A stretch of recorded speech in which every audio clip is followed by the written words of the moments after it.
We now know that we can give ourselves a job. We have spent time finding out what people need and how we can make other people's lives easier. We have also written out a list of the opportunities for jobs that we can give ourselves and what each job needs.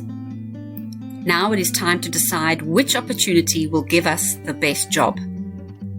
It is very important to remember that we must not immediately think that the opportunity that could pay us the highest wage will be the best job. There are several other things that we must think about when deciding on the best job. When we decide on a job, we must be very honest with ourselves. We don't want to make a mistake and decide on a job that won't work for us.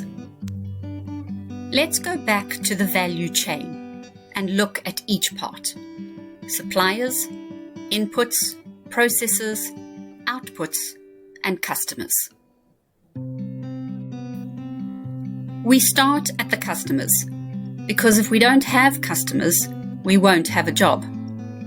We must have people who want what we can provide, and there must be enough people who want it. Also, they must be willing to pay for it, and more importantly, they must be willing to pay enough so that we will be able to pay ourselves a wage. What we supply to our customers is our output. We must decide if we can produce the output. Also, can we produce enough and at the quality that the customers want? Customers will get angry if we cannot supply enough or if the quality is not good, and they will soon stop buying our outputs. Finally, we must check if our customers will be close enough to us so that we can supply them easily. Remember, our processes are what we do to produce our output.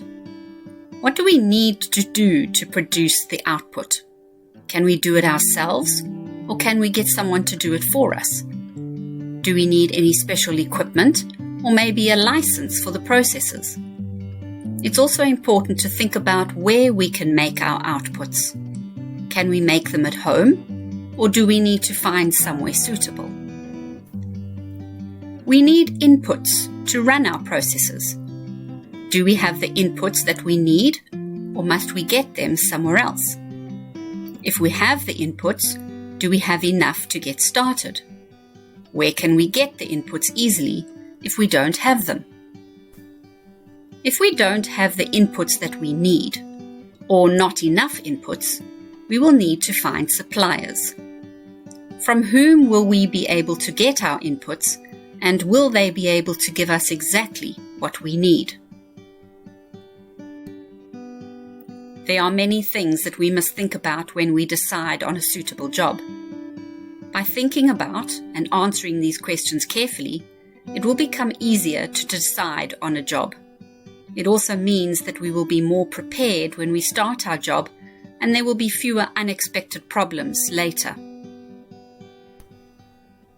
Now would be a good time to get all our notes about what we have thought about and found out and check through them all again. We can make sure that we have not missed anything out or forgotten to do something. We might find out that there are some things that we need to check or about which we need to find out more.